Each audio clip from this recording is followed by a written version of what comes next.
Good morning. Welcome to CATEX-TV. My name is Frank Fortunato. This is a live broadcast from Princeton, New Jersey. Today is Thursday, October 14th, 2010. It's 11:30 a.m. Eastern Daylight Time in the U.S. It's 4:30 in London. In Mexico City, it's 10:30 a.m. If you need to reach us during the broadcast, you can phone in toll-free at 1-866-67-CATEX. Overseas, our AOL instant mail address is CATEX-TV. In London, just about an hour and a half ago, Tom Bolt, the Lloyd's franchise director, concluded a speech in the library at Lloyd's that was standing room only. And Mr. Bolt unveiled his long-awaited plan for a new claims process at Lloyd's. Essentially, it all boils down to one thing: free us from the manacles of exchanging and give us the ability to have choice. Allow the syndicates and the brokers to be able to choose other claims providers. This is a very, very interesting position for Mr. Bolt to take, as Lloyd's owns 50% of the exchanging subsidiary that handles those claims. However, Mr. Bolt, Mr. Savage, and Mr. Ward have at one time or another each in the past 6 months voiced concerns about the exchanging product. So we'll see how this is received over there. Apparently, the initial responses are that it was quite warmly received. In Chile, all the miners are up. One of the most amazing feats of engineering has occurred, and preposterously, if you had asked this 71 days ago, all these fellows have returned to their families in one way or another, but they're alive. So it's relatively amazing. Now to our main stories.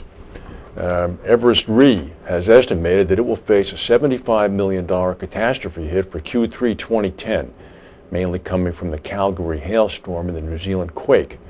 The announcement came as part of an earnings forecast issued by Everest Re to quell speculation following this week's shocking news that Joe Taranto is going to stay on as CEO after Ralph Jones, his designated successor, had resigned. In a statement last night, Everest said that it expects third quarter after-tax operating profits to range between $2.55 a share and $2.75 per share. Included share repurchases of about $98 million. Everest said that it expects book value per share to increase by 6% during the quarter.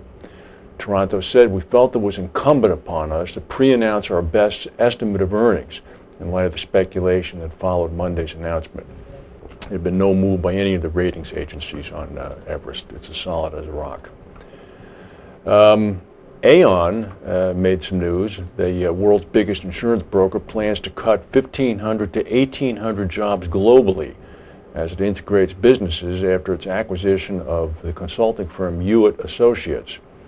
The reductions in other expenses, including those tied to real estate, will cost about $325 million. This announcement was revealed only on regulatory firing. Meanwhile, up the road in Illinois, where Zurich is, a little bit near Itasca, a number of senior staff are among those who are going to be impacted by a shakeup of Zurich's general insurance operations. This is according to the Insurance Post. The insurance group informed staff last week of the proposed cuts across its international general insurance and global corporate businesses, with a raft of senior roles understood to be facing the chop. The Zurich spokeswoman said, "Our best estimate is that about 200 positions are at risk globally in our GI business." It's going to be officially revealed on the Investor Day on December 2nd. Well, here's a picture of well-known swindler Alan Stanford, and according to a U.S. federal judge, he may not use a $100 million Lloyd's of London insurance policy to pay the attorneys defending him of his $700 billion fraud charge. Stanford's criminal trial is scheduled for January on charges that he and other executives of Houston-based Stanford Financial swindled investors. A ruling by a U.S. district judge yesterday said that lawyers for Lloyd's had proven at a trial in August that it was likely that Stanford had committed money laundering. The court, quote, concludes as to each plaintiff that the policy's money laundering exclusion applies to justify an underwriter's denial of insurance coverage at this time. So that's a big win for Lloyd's. The Lloyd's underwriters of the D&O policy had denied coverage after one defendant, the former CFO, James Davis, had pleaded guilty to money laundering last year. Here's Bill Berkeley. He made some news. He was speaking to the surplus line convention the other day. He said the U.S. commercial lines insurance industry is running at an operating loss. He said its current accident year combined ratio is somewhere between 110 and 115%. That's not good.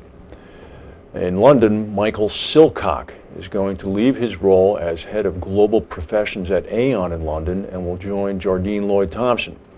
JLT said that Silcock will be joining as soon as contractually free to do so, and he will join the broker's financial risk business. Last month, of course, JLT appointed its chief executive, Martin Hiller, as interim chairman following the resignation of Andrew Agnew.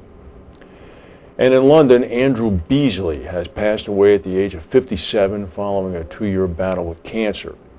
The co-founder of the Beasley Group, who served as CEO for 22 of the company's 24 years, died last night. Beasley and Nick Furlong founded the Beasley Group in 1986 in a one-room office with a used computer and a hat rack. The company has recorded a profit in every subsequent year, and it was successfully floated on the London Stock Exchange in 2002. Beasley served as a member of the Lloyd's Market Board. He later was instrumental in setting up the Lloyd's Franchise Board in 2003. He's going to be succeeded by Andrew Horton, who is he's going to be succeeded as CEO at Beasley by Andrew Horton. Even up to his final days, Mr. Beasley continued to serve as a deputy chairman while he battled cancer. It's understood that during Tom Bolt's presentation in the Lloyd's Library today, before the program began, there was a moment of silence in memory of Mr. Beasley. Our condolences go to his family and to his friends. We'll go to a word from our sponsors and come back with the rest of the news.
Design for peace.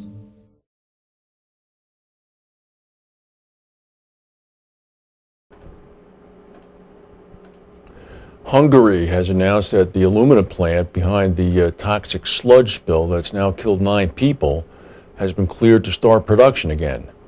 The country's national disaster chief said that production could resume as early as today or tomorrow.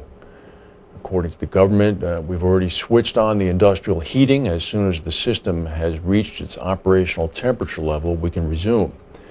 The announcement comes only a day after the plant, which is owned by the MAL Hungarian Aluminum Production and Trade Company, after the company was put under state control, where it's going to remain for the next 2 years.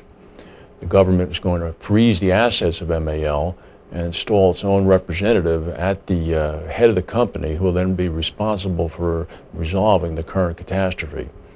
The death toll has risen to 9, and thus far there do not seem to be any untoward environmental damage reports coming yet. In Athens, where Pericles made his famous speech at the Acropolis, riot police had to use tear gas to break up hundreds of demonstrators who were mainly government employees who were employees of the Ministry of Culture. They were barricading Greece's most famous site for the second straight day. They were, of course, involved in a dispute with the government over layoffs and back wages. 200 Ministry of Culture employees blocked access to the 2,500-year-old site. Finally today, police shooting tear gas managed to move in and arrest many of them and dispersing the protesters. Of course, tourists were prevented from getting into the site, but they stood at the side and took pictures of the protest and the ensuing police interaction with them. The American trade deficit widened more than expected during the month of August as growing American demand for foreign cars swamped gains in exports. The gap grew almost 9%, up to $46.3 billion, exceeding the $44 billion forecast by most economists. Imports rose 2.1%, while exports increased 0.2%. Some people believe that the gain in purchases of goods made overseas is a positive signal that U.S. companies are continuing to invest in new equipment and rebuilding inventories. Foreign sales of American goods rose to the highest level in 2 years. Also, the job numbers came out, and they weren't particularly good. Initial jobless claims in the U.S. rose 13,000. People had been expecting a decrease of about 6,000. The stock market's down about 5 points right now, that's all. It was up about 15 points earlier. In Strasburg, Ohio, in the eastern part of the state, a massive fire has gutted a large historic retail building. The fire at the Garver Flea Market in Strasburg was reported about 11 p.m. last night. It drew 15 fire departments. Local television is reporting that the flea market, about 60 miles south of Cleveland, which was housed in a 120,000 square foot building, was once named as the world's largest country store. According to the website for the business, it says that the building was constructed in 1866 and is listed on the National Registry of Historic Places. And there had been no immediate word about the fire's cause, but apparently it's an attraction of great local notoriety. Not this weekend, that's for sure. Well, in our final story, in addition to worrying about security lines and bad weather and terrorism and the like, you should file this away in the back of your mind the next time you're on a flight. This comes from Al Jazeera. I'll read it for you. The captain of a Qatar Airways plane died while flying the plane from Manila in the Philippines to the Qatari capital of Doha. The co-pilot took control of the plane and the flight was then diverted to Kuala Lumpur in Malaysia. Reports say that the pilot apparently died of a heart attack. The company did not confirm the cause of death or if the flight was ever at risk. Qatar Airways said in a statement that its priority remains the comfort and safety of its passengers and staff.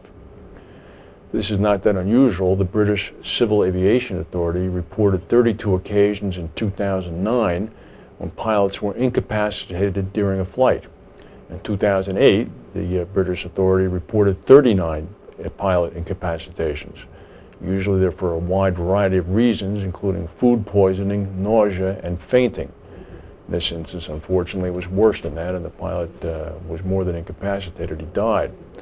Although a modern passenger jet aircraft is able to fly itself during most of the flight, the presence of a co-pilot, notes Al Jazeera, in the cockpit is essential in case of the captain becoming unwell. Al Jazeera goes on to say that a plane cannot land without human intervention, as it has to be set at the right speed and the flaps have to be set for the approach. Well, that's heartening. We saw a story this week that Google has actually pioneered some cars in California that don't need a driver. They can drive by themselves. So I guess with the autopilot and other things in airplanes, we're not too far away from that happening. If we have any breaking news, we'll come back and tell you. If not, thank you for watching, and we'll see you tomorrow.